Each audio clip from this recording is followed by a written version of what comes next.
কারণ যারা অধিক পরিমাণে হাসাহাসি করে তাদের কলব মরে যায়, তাদের কলবের মৃত্যু ঘটে।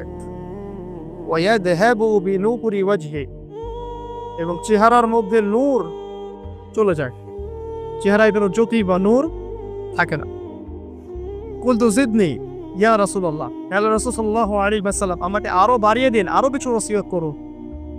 ক্বালা, এবার তিনি বললেন সাল্লাল্লাহু আলাইহি ওয়াসাল্লাম, কুলিল হাক্কা ওয়া ইন কানা মুররান, সর্বদা সত্য কথা বলবে, সত্যের উপর থাকবে যদিও এটা অন্যের কাছে তিক্ত হয়। সত্য কথা বলবে যদিও এটা তিক্ত শোনায়। কুলতু জিদনি ইয়া রাসূলুল্লাহ, তিনি বলছেন, আমি বললাম হে আল্লাহর রাসূল, আরো বাড়িয়ে দিন আমাকে। ক্বালা, এবার নবীজি বললেন সাল্লাল্লাহু আলাইহি ওয়াসাল্লাম, লা তাখাফ ফিল্লাহি লাতমাতা লাইফ, আল্লাহর পথে কাজ করার ব্যাপারে বা আল্লাহর পথে চলার ক্ষেত্রে, আল্লাহর দ্বীন পালনের ক্ষেত্রে নিন্দুকের নিন্দার পরোয়া করবে না। আল্লাহর ব্যাপারে নিন্দুকের নিন্দার সমালোচনা পরোয়া করবে না। কুলতু জিদনি ইয়া রাসূলুল্লাহ, তিনি বললেন, আমি বললাম যে আরো বাড়িয়ে দিন হে আল্লাহর রাসূল আমার জন্য।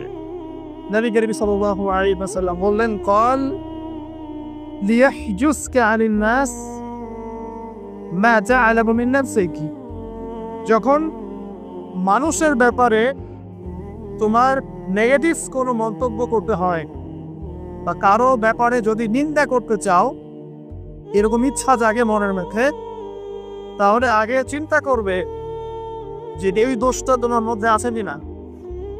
অর্থাৎ নিজের নফসের খেয়ালটা তুমি আগে বেশি নিবে অন্যের নিন্দা করার আগে।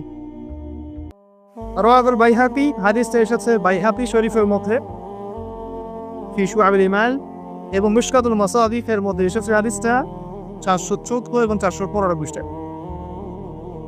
অত্যন্ত চমৎকার একটা হাদিস। আজকে আমরা ইনশাআল্লাহু আযজা ওয়া জাল এই হাদিসটার উপরে সামান্য কিছু কথা বলে আমাদের আলোচনা শেষ করব ইনশাআল্লাহ।